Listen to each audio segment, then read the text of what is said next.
With the Alloyed Collective DLC, we were introduced to one of the coolest characters ever added to Risk of Rain 2, Operator. But just because he's cool doesn't mean he's easy to play with. So that's why in this guide, I'm going to go over each of his abilities, how to unlock the alternate ones, the best items to pair with him, and all the other tips and tricks that you're going to need to get the most out of this bug robot looking thing.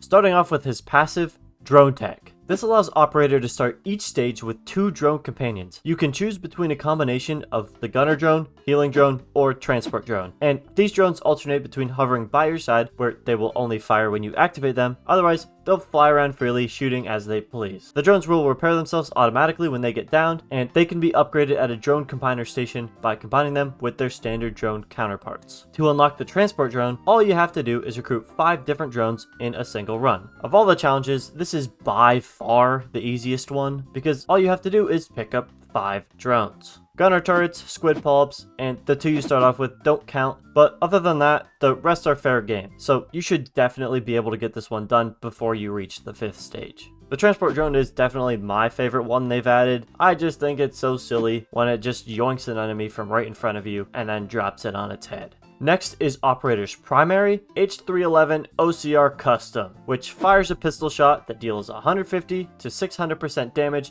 and ricochets on kill. This is just an infinitely better primary than the other drone character in this game, because you can actually control where it goes and you can get items that actually increase its effectiveness. Before this DLC came out, I was really worried that we would be getting another boring ass engineer-esque character, because when you make a character that relies on drones, the gameplay can get kind of boring.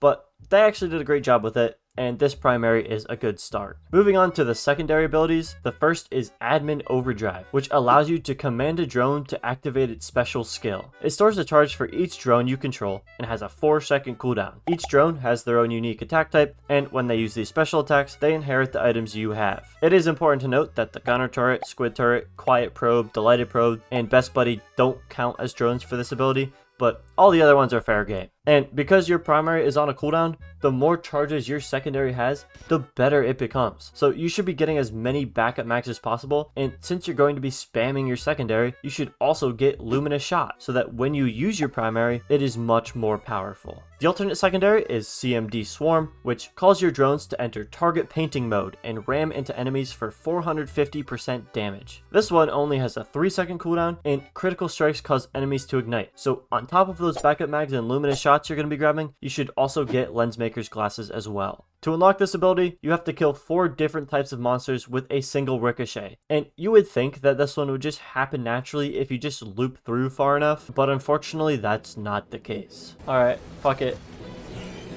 What? Oh my god, that had to have been it. I can start with the Wisp. Okay, go. What? Oh no, that was it. Okay, this has gotta be it. This has gotta be it. This has gotta be it. No, what? I ended up getting it by just staying on the first stage, grouping up a bunch of enemies, lowering them all down to 1 shot, then shooting my shot. Oh, I got it! Oh, nice. I got it! Yes! Yes! That was easy.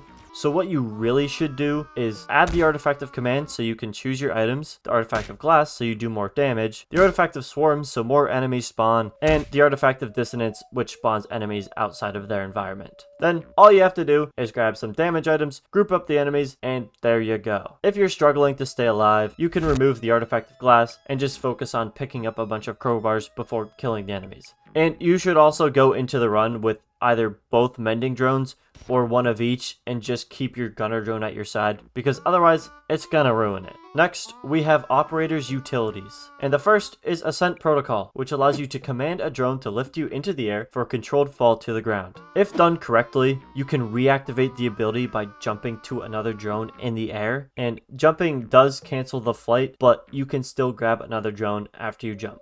And when attached to a drone, you can still use all your other abilities. This honestly might be the coolest movement ability in the game, and if you get good enough at it, you could spend the entirety of a teleporter event in the air. The alternate utility is Firewall, which is unlocked by doing just that, defeating the teleporter boss on Conduit Canyon without touching the ground. Obviously, this challenge was intended to be done by defeating the boss by jumping between drones, but it does take a while to learn the proper tech, and doing it while also attacking is pretty tough, so we're gonna do something else instead. You should loop through at least once to ensure you have enough items to beat the boss quickly, then get the Milky Chrysalis equipment, some fuel cells, and Gestures of the Drowned, and you should be able to beat it normally from there. It also helps to just play with a friend, that way you can just fly to the top while they beat the boss. Once unlocked, Firewall allows you to command a drone to charge up a shield that blocks damage, then, when released, it fires forward, dealing 200 to 600% damage, pushing the enemies forward and operator backwards. This one is honestly kinda cheeks, so there's not really much to go over here. You have to hold on to your ability key to keep the ability up, and while you can use other abilities while holding up the shield, once you release the ability key or sprint, the shield fires away. And since the shield only protects you from one angle and doesn't even do that much damage, opting for infinitely better movement is the way to go. Finally, all that's left over is operator's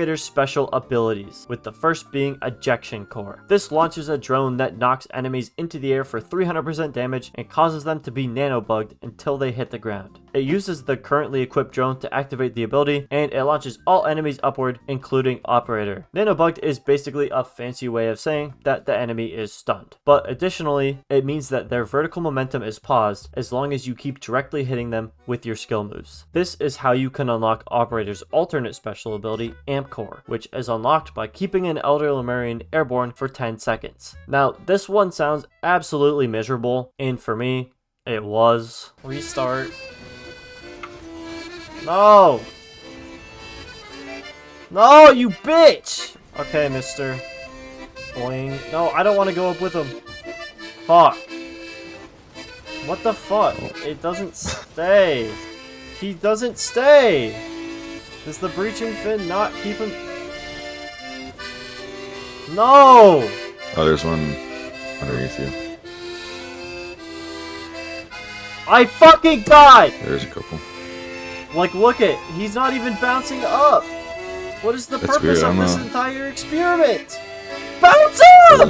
What? You're geeking on it. This is stupid. Mason's witnessing it firsthand. I'm throwing all of the bounce objects at the guy, and he's not bouncing up more than once. But look at that Stone Titan going all the way to the frickin' moon. Yeah. It's a scam. I'm being scammed. But for you, it doesn't have to be. Because instead of getting a bunch of breaching fins or trying to stack a bunch of ejection core charges, all you have to do is just get a primordial cube and aim it up in the air, and that should do the trick. If you think it won't hold for long enough, you can just get a fuel cell to add another charge, and you can get a few breaching fins to try and keep it up once the cube releases it. But really the only hard part here is trying to find a lemur and getting it to cooperate. Once unlocked, Amp Core launches a drone that charges up by absorbing damage and eventually explodes for 300 to 200% damage. The amount of damage it does is based off the amount of damage it takes before it explodes, and it's pretty easy to see how much it's going to do because the small green circle means a small amount and the big red circle means a big amount. Wow. And with that, those are all the abilities Operator has. I personally believe that the best loadout to run is Swarm for the secondary, Ascent Protocol for the utility, and Amp Core for the special. But realistically, the margins between the two secondaries and two specials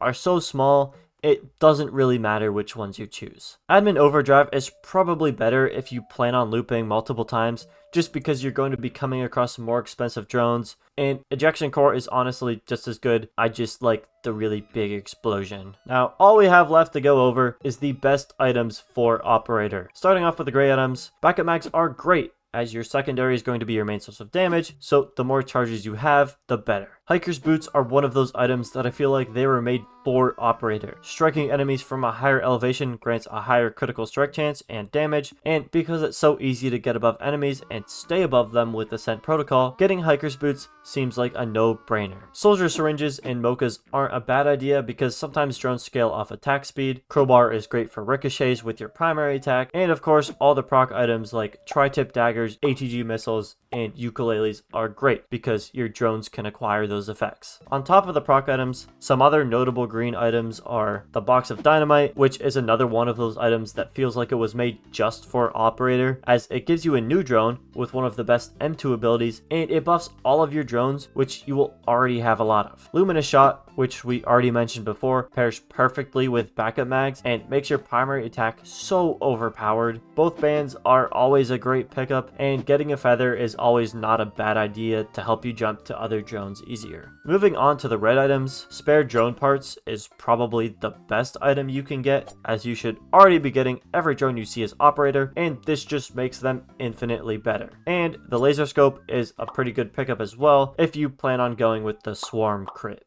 build. And if you come across any boss items, empathy cores are the best, as they get more power the more drones you have, and as operator you're gonna have a lot of drones. And faulty conductor is the last item that feels like it was made just for operator, as it gives the buff to all of your drones, making them even more of a threat. And finally, the best equipment for operator is of course the backup, which, you guessed it, spawns more drones. And with that, that's just about everything there is to know about operator. If you want to check out my character guide on the other Alloyed Collective DLC character, Drifter, it'll pop up here in a few seconds. And of course, if you want more Risk of Rain content like this, be sure to like the video and subscribe. That's about it. See ya.